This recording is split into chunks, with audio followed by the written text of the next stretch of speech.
Thank you very much. Welcome, students. We continue with our covering of the accounting syllabus. Yesterday, we covered the definition of accounting. We went to objectives of accounting. We studied the accounting equation. And I want us now to move from the accounting equation to double entry accounting. From the accounting equation, we go to the double entry accounting. Now, the accounting equation brings us to the double entry accounting. What is double entry accounting? Like we said yesterday, the assets of the farm. We classify the assets of the farm the way you find them here. We say that the non-current assets are classified based on the permanence. Based on the permanence, land and building, plant and machinery, function, fixtures and fittings, motor vehicles. Then you get the total non-current assets. Then current assets, we say we organize them into inventory, trade receivables, other debtors, prepayments, bank, cash. Then you get total current assets. You add the non-current assets to total current assets to get the total assets. These are the assets that are in the farm. These are the assets that are in this farm. Then we ask ourselves, how did this business get the money to buy these assets? How did this business get the money to buy these assets? And we say these ones are financed by. These are the funds. These are the sources of funds that helped us to acquire our assets. And we say the funds from the owner is called capital. The funds from the owner is called capital. And the funds supplied by non-owners, lenders, people who lend money to the business, we say they are called liabilities. So we get the capital, and for this particular business, we assume that the owner of the business gave us 2,000. Then we get the non-current liabilities. We say the non-current liabilities, they are long-term sources of funds. And we say bank loan, 500, loan from Peter, 500. We get total non-current liabilities of 3,000. Then we get the current liabilities. We say the bank overdraft is 500, trade payables 2,000, other payables 800. Total current liabilities get to 3,300. Total capital, when you add the capital and all the liability, when you add this and this and this, you add the capital, non-current liabilities and current liabilities, you get capital and liabilities of 6,300. What are we saying? These are the assets that the farm owns. And how did the farm acquire these assets? It got money from the owner, and people lent money to the farm. And these are the funding. From there, we talk about accounting transactions. What are accounting transactions? Accounting transactions are business activities that affect the financial position or the financial performance of the farm. What is a transaction? It is a business activity that affects the financial position of a farm or the financial performance of a farm. Like you're going to understand, like we're going to study a financial position like this one, we call it balance sheet. This kind of a document is called a balance sheet. It is called a balance sheet. What is a balance sheet? It's a financial statement that shows the balance of the assets that we have at the end of the year and the sources of funds at the end of the year. Now, we prepare a balance sheet like this, and a balance sheet is a financial position. Then, so when we talk about affecting a transaction, is a business activity that affects the financial position, it affects the balance sheet, or the financial performance. It affects something we are going to study called the income statement. Any transaction that affects the income statement or affects the balance sheet is called a transaction. Any business activity that affects the balance sheet or the financial position or the income statement of a firm is called a transaction. It's called for instance, assume we say that trade receivables is the amount of money we are owed by people who we sell goods to on credit. If, for instance, this person who owes us 500, one of them pays us 100 in cash. So our receivables will reduce by 100, so we'll get 400, Our receivables reduced by 100 to get 400. From 500, it will reduce to 400, but our cash will increase with 1,100. Our cash will increase with 1,000 to 1,100. That is a transaction. That is a transaction because it is affecting the trade receivables and it is also affecting cash. It is also affecting cash. If we got some cash, if we got 600 from cash and we take it to the bank, it is a transaction. If we get money from the office, you say that cash is the money in the office. If out of the cash in the office, if we removed from 1,100, if we removed 600, we will be left with 500. We'll be left with 500. We'll be left with 500, and then if we took it to the bank will increase with 600. The bank will increase with 600. What am I trying to say? I'm trying to say that a transaction is a business activity that affects the financial position or the financial performance of the firm. Now, you can see what we are doing. We are changing every other minute. And I like telling students that you can imagine if this was Kenya Power, one of the biggest parastate parastatals that we have. If it was a huge company, you cannot keep erasing and keep changing to ensure that you get what you are having.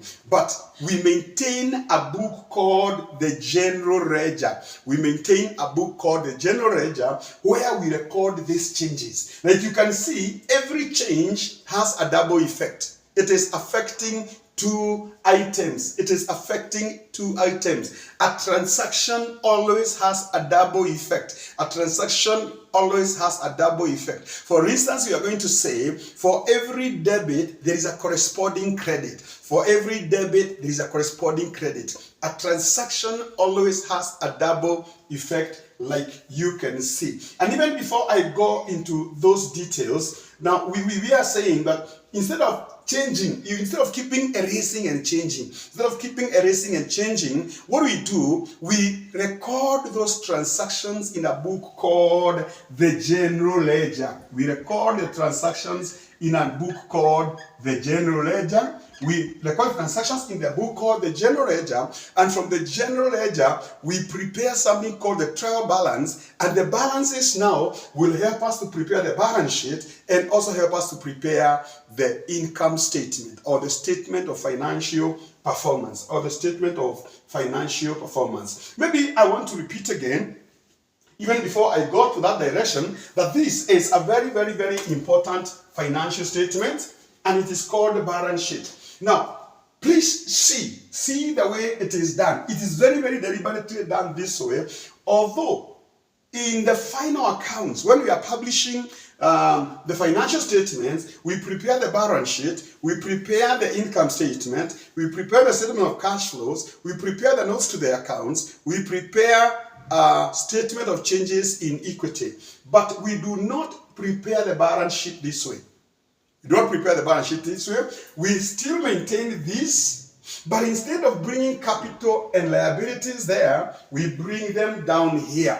We come down here, and we say financed by. We say financed by capital and liabilities. Now, if we brought this one down here, we will call this statement the vertical balance sheet. Ikiwa imesimama, when it is standing, the vertical balance sheet. It is called the vertical balance sheet. But now this one, the one I have already drawn there, this one, it is called horizontal balance sheet.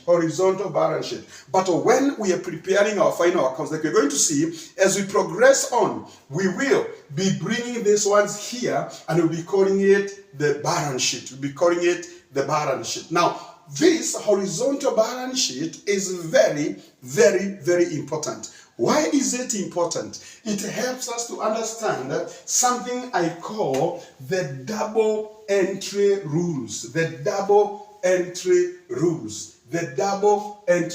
We say it today, our class is called double entry accounting.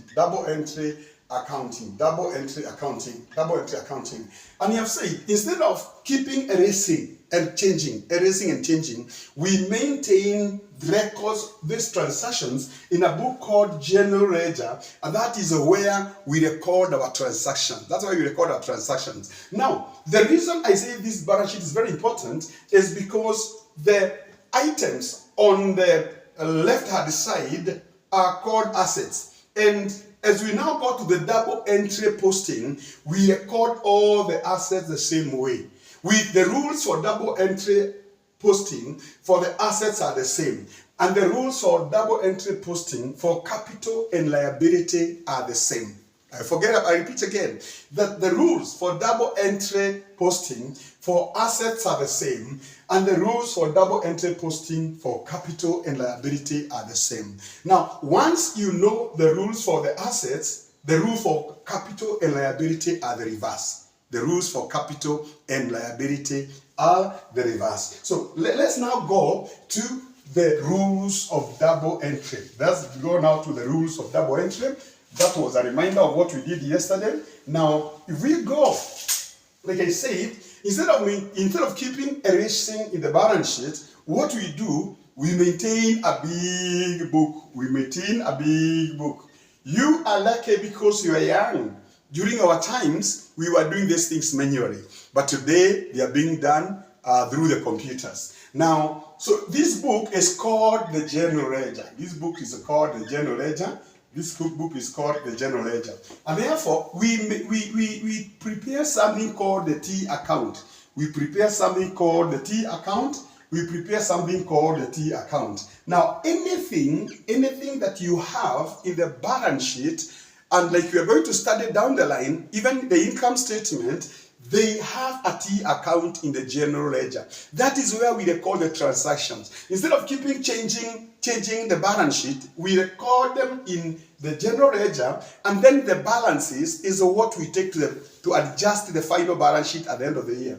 Now, so we maintain a document called T account. T account. And accountants have decided to do it that way. The accountants have decided to do it that way.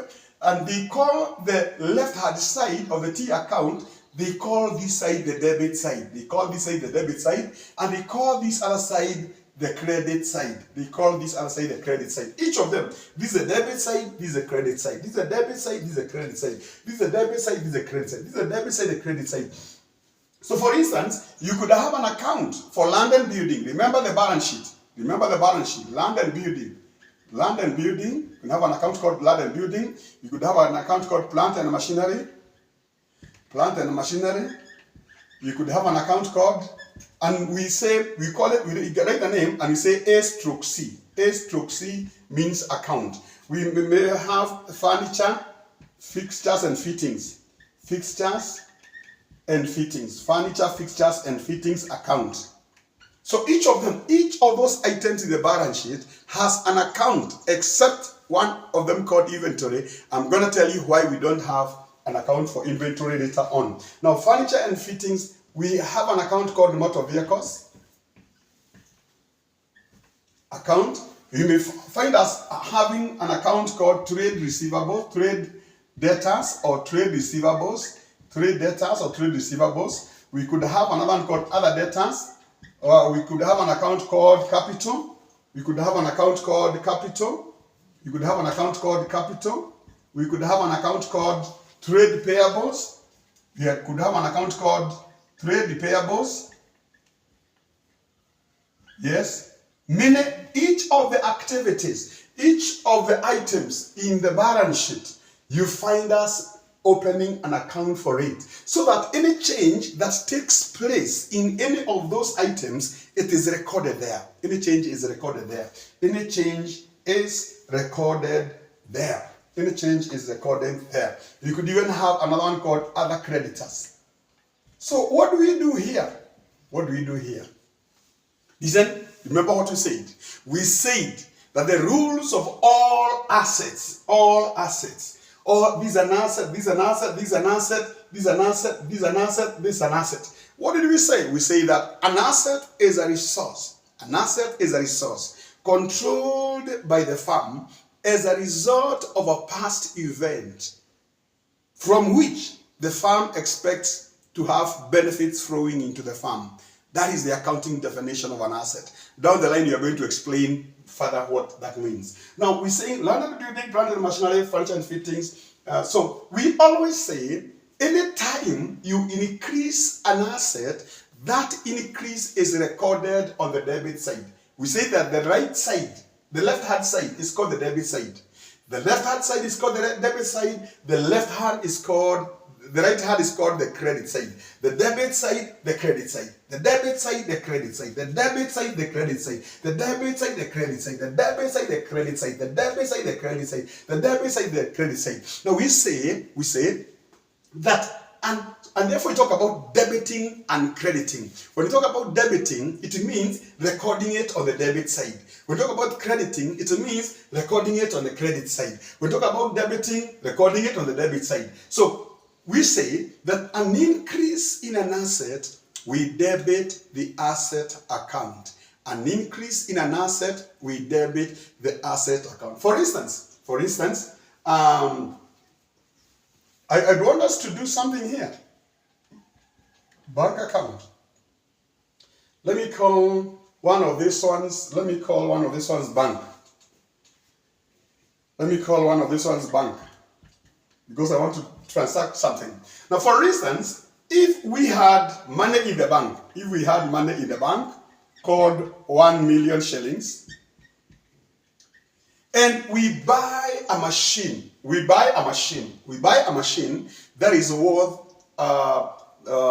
50,000. We buy a machine that is worth 50,000 because we are increasing machine. We will come to the plant and machinery account. We will come here and we debit the plant and machinery with 50,000. We come and we debit plant and machinery with 50,000. An increase in an asset, we debit the asset account. We go to the debit side and we say the debit side is the left-hand side. We go to the debit side of that account and we debit that asset account. Now, a decrease in an asset, we credit the asset account. We credit the asset account. Now, as the plant and machinery increases, our money in the bank is decreasing. And therefore, a decrease in money in the bank, we credit bank. We credit bank with 50,000. We credit back with 50,000. An increase of an asset, we debit the asset account. A decrease of an asset, we credit the asset account. Never forget that. Never forget that. An increase in an asset, we debit the asset account. Debiting is recording on the left-hand side. Crediting is recording on the right-hand side. Now, an increase in an asset, we debit the asset account. An increase in an asset, we debit the asset account. An increase in an asset, we debit the asset account. An increase in an asset, we debit the asset account. Please don't forget, because we're gonna use these rules until the day you are a certified public accountant. You will find us doing this until the day you clear your certified public accounting course. So this is very fundamental. This is very foundational. You can't miss this. An increase in an asset, we go to the left-hand side of that asset account and we debit that account. A decrease in an asset, we credit. Remember, a transaction has a double effect. It always affects two accounts. It always affects two accounts. So we are debiting plant as we credit bank. We are debiting plant as we credit plant. Then I tell my students, then we cross-reference. In plant, we say bank. In plant, we say bank account. In plant, we say bank account. And in bank, we say plant and machinery. Plant and machinery account. Plant and machinery account. We cross-reference. In other words, if you show that you have increased plant and machinery with 50,000, you are able to know where the corresponding, these are debit, the corresponding credit is.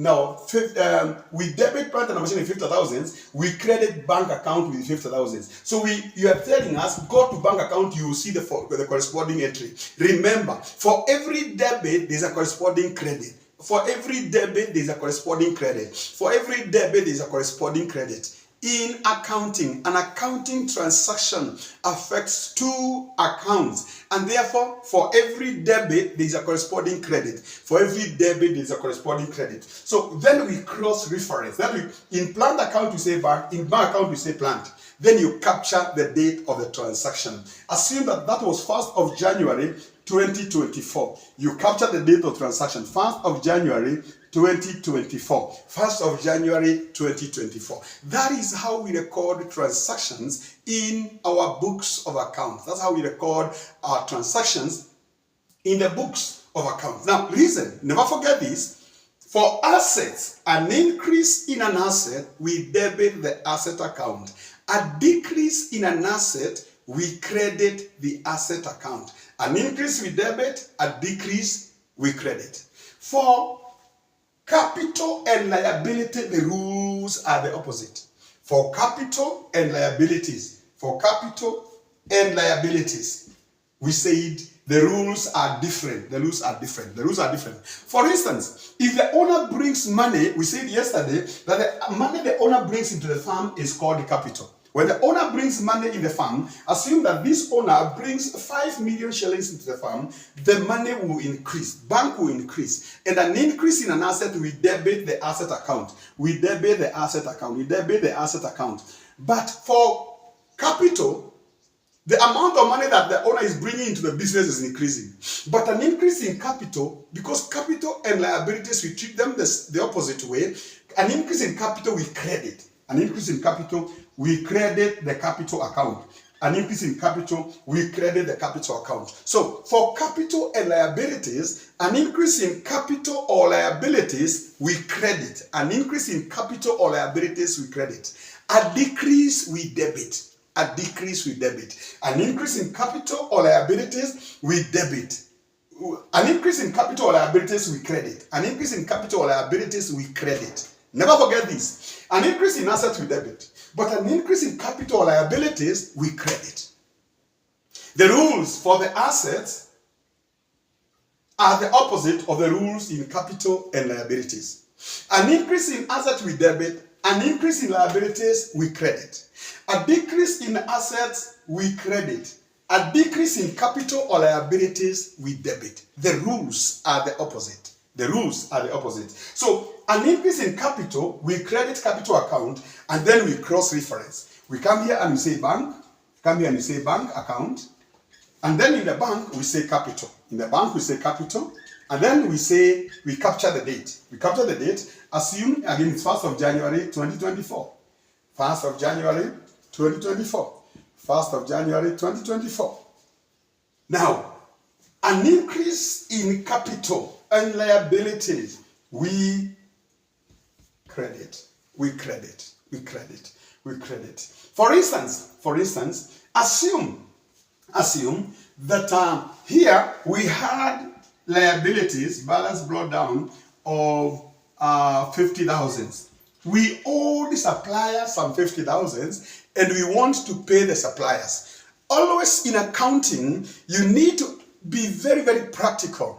Ask yourself, what is the effect? Then you know, from the rules of double entry, you know how to record that effect. For instance, if we are paying the trade payables with money in the bank, what are we saying? We are saying the money in the bank will reduce. And if the money, because money in the bank is an asset, a reduction in an asset, we credit the asset account. So we come and credit the asset account because a reduction, we are paying somebody who owed us money. We are paying somebody to supply goods to us on credit. So our money in the bank will reduce. And a reduction in an asset, we credit the asset account. So you come to the bank account and we credit it to the 50,000. Then the corresponding account is trade payables. So we come here and we say trade payables account, 50,000, and then we get the date. Assume it is 2nd of January 2024. We get the date. You capture the date. Then you come here, a reduction in a liability. We debit the liability account. We debit the liability account. So you come here and you say 2nd of January, You come here and say 2nd of January 24, bank account, 50,000. A reduction in a liability with debit. So we are debiting trade payables with 50,000 to pay the liabilities that are there. We are crediting bank to record a reduction. In the money in the bank. To be able to see how we do the actual posting and how we do the demonstration of the double entry accounting, please look for our double entry demonstration questions video. Look for our double entry demonstration questions video, and you will see how we open the accounts, how we do the postings, how we close the accounts, and how we get the balances at the end of the accounting period. Thank you very much.